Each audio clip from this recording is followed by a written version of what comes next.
দর্শক, কিছুক্ষণ আগে আশুলিয়ার শিল্পাঞ্চল থেকে বিস্তারিত জানিয়েছেন সহকর্মী তৌহিদ মোর্শেদ নোমান। বাৎসরিক বেতন ভাতা কমপক্ষে 15 থেকে 20% করার দাবিতে আশুলিয়া শিল্পাঞ্চলের শ্রমিকরা তারা কিন্তু কর্মবিরতিতে রয়েছেন।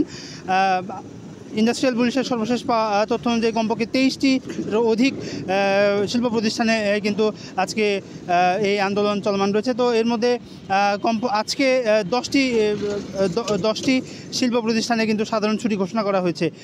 তো এর মধ্যে আমরা জানতে পেরেছি যে আজকে সকাল থেকে কিন্তু এইখানকার বিভিন্ন শিল্প প্রতিষ্ঠান যেগুলোতে গতকাল ছুটি ঘোষণা করা হয়েছিল, যেমন শারমিন এবং হামিম গ্রুপ, এই শারমিন গ্রুপ কিন্তু আজকে সকালে শুরু হওয়ার পরে কিন্তু ঘণ্টাখানেকের মধ্যে এর শ্রমিকরা বেরিয়ে যায়। এবং আমরা এখন লক্ষ্য করছি যে শারমিন গ্রুপের সামনে কিন্তু পুলিশের, আর্মির একটি কড়া নিরাপত্তা বাহিনী তারা কিন্তু এখানে রয়েছে। যৌথ বাহিনীর যে একটি মিটিং, সেই মিটিংটি কিন্তু মালিক এবং শ্রমিকদের সাথে হচ্ছে, যাতে এই চলমান সংকটকে দ্রুত সমাধান করা যায়। বিগত কয়েকদিন ধরে কিন্তু শারমিন গ্রুপের শ্রমিকরা তারা কিন্তু এই বর্ধিত বেতন ভাতার দাবিতে তারা কিন্তু আন্দোলন চালিয়ে যাচ্ছেন।